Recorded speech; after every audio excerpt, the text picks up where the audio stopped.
Hello dear friends, HB online classes स्वागत है दोस्तों। छत्तीसगढ़ राज्य open school model paper solution 2022-23 कक्षा 12वीं का विषय भूगोल है दोस्तों, हिंदी मीडियम में। बहुत ही मोस्ट इम्पॉर्टेंट 5 वर्षों के क्वेश्चन पेपर 2017, 18, 19, 20 के कुछ क्वेश्चन को सेलेक्ट करके बनाया गया है दोस्तों। तो 100% 50 से 60 नंबर तक के क्वेश्चन आने हैं, है ना। तो आप इसको रट लेंगे अच्छे से और अपने से भी पढ़ना है, इसी पर डिपेंडेंट नहीं रहना है, ठीक है। क्योंकि बोर्ड का क्वेश्चन पेपर है, घुमावदार होता है, कुछ तो नए क्वेश्चन आते ही हैं। तो आइए शुरू करते हैं वीडियो।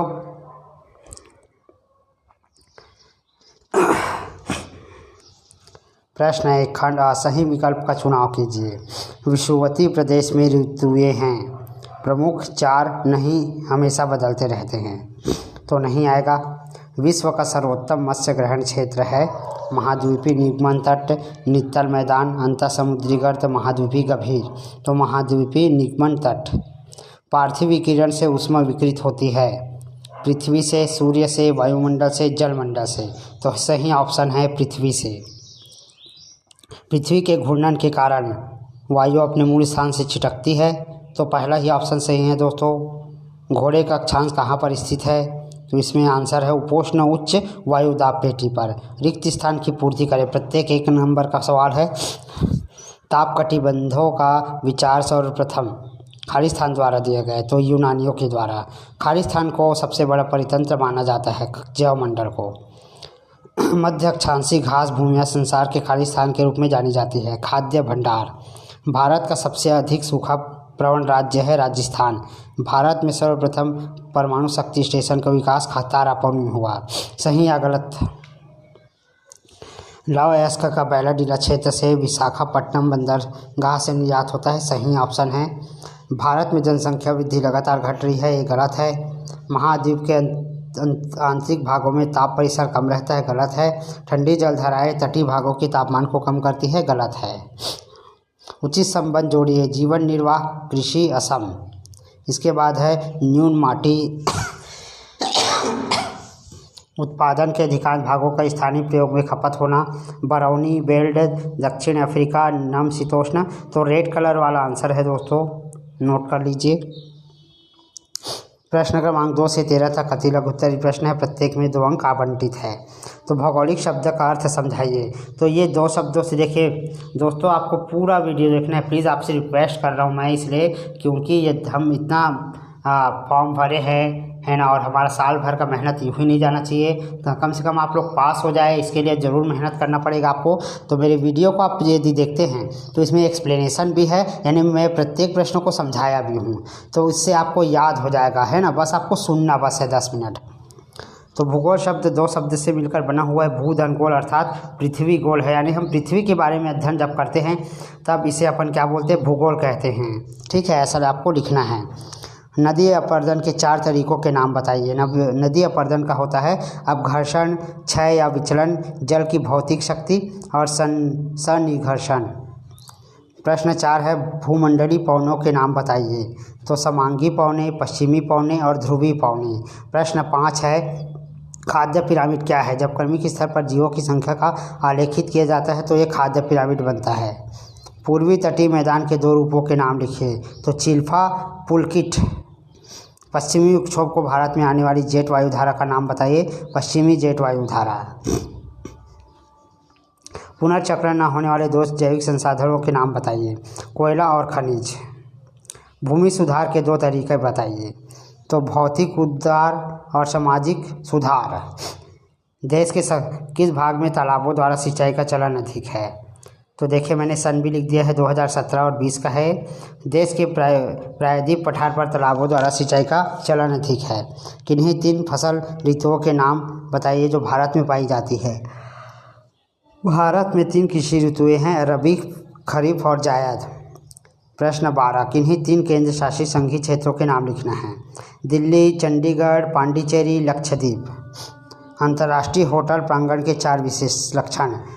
सम्मेलन हॉल, इंटरनेट सुविधाओं के साथ संचार संबंध, क्लब, शॉपिंग मार्ट। प्रश्न 14 से 19 तक लघु उत्तरीय है और प्रत्येक पर 3 अंक है। 3 प्रकार के पठारों के नाम बताइए। प्रश्न 14, अंतरा पर्वतीय पठार, गिरिपथ पठार, महाद्वीपीय पठार। ज्वार भाटा क्या है, यह कैसे उत्पन्न होता है। तो उत्तर है सागर का जल तल 24 घंटे में नियमित रूप से 2 बार ऊंचा उठता है और तरंग के रूप में पीछे हटना या नीचे गिरना भाटा कहलाता है। ठीक है, सागरीय जल और सूर्य चंद्र की आकर्षण शक्ति से क्षैतिज गति करता हुआ इकट्ठा होना, ये इसको ज्वार कहते हैं। फेरल का नियम क्या है? उत्तरी गोलार्ध में पौने या गतिमान वस्तुएं अपने दाईं ओर मुड़ जाती है, जिसे फेरल का नियम कहते हैं। प्रश्न 17, उत्तरी पूर्वक मानक मानसून की उत्पत्ति से पूर्व भारत में पवनों की दिशा में क्यों पलट जाती है? तो ग्रीष्म ऋतु में ऊंचे तापमान के कारण स्थल व समुद्री भाग में दशाओं के पूरी तरह पलटने के कारण।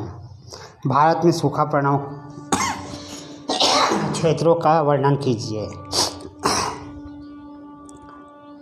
वर्षा का लंबे समय तक न होना या मानसून की अल्पवृष्टि सूखा कहलाता है। प्रश्न 19 है, उन 5 आधारों के नाम बताइए जिन पर उद्योगों का वर्गीकरण किया जा सकता है। तो ये निम्नलिखित है: कच्चे माल के स्रोत, आकार, स्वामित्व, कार्य, कच्चे माल तथा उत्पादित वस्तुओं के भार। प्रश्न 20 से 23 तक 4 नंबर के प्रश्न हैं दोस्तों। शैल और खनिजों का आर्थिक महत्व क्या है? तो शैल और खनिजों का आर्थिक महत्व निम्नलिखित है। मृदा शैलों से ही प्राप्त होती है, जिससे मानव के लिए भोजन मिलता है। दूसरा है, भवन निर्माण सामग्री शैलों से प्रत्यक्ष परोक्ष रूप से प्राप्त होता है। तो खनिजों का महत्व का मतलब है जो मिट्टी है उससे हम मकान, भवन इत्यादि बनाते हैं। इससे कच्चा माल प्राप्त होता है जिसे उद्योग धंधों में लगाया जाता है। शैल खनिज का स्रोत है। धात्विक खनिज में मूल्यवान सोना, प्लेटिनम भी मिलता है। ठीक है, इसमें पत्थर भी मिलता है जैसे हीरा, पन्ना, नीलम आदि। वी आकार की घाटी और यू आकार की घाटी में अंतर स्पष्ट कीजिए।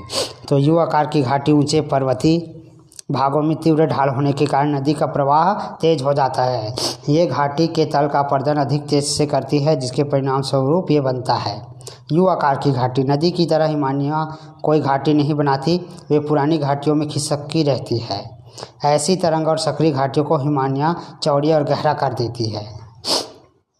प्रश्न 21, क्या कारण है कि शुष्क प्रदेश और कांटेदार वृक्ष एवं झाड़ियों से आच्छादित है? शुष्क प्रदेशों में कम वर्षा होती है, भूमि को इतना जल नहीं मिलता कि बड़े वृक्ष पनप सके।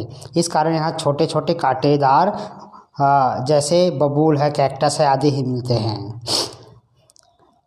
जंगली खजूर और कटीली झाड़ियाँ भी शुष्क प्रदेश में मिलती हैं।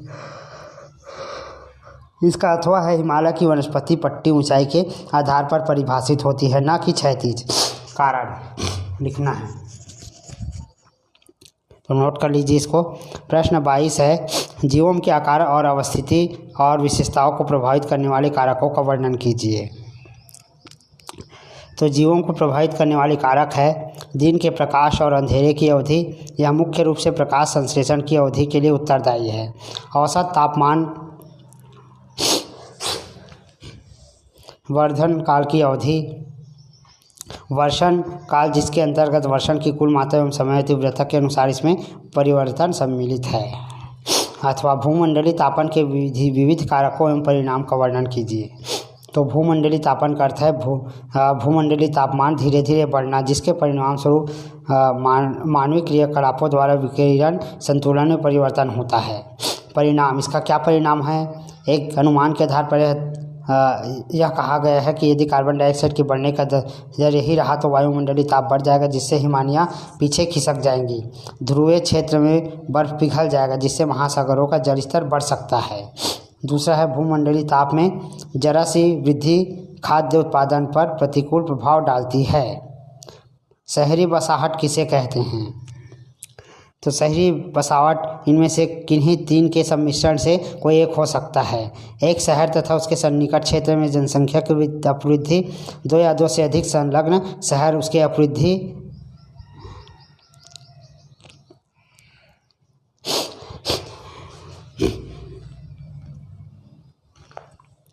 तो आगे के प्रश्नोत्तर दोस्तों अपन सेकेंड पार्ट में करेंगे। आपको पूरा वीडियो ज़रूर देखना है और दोनों पार्ट को देखना है दोस्तों।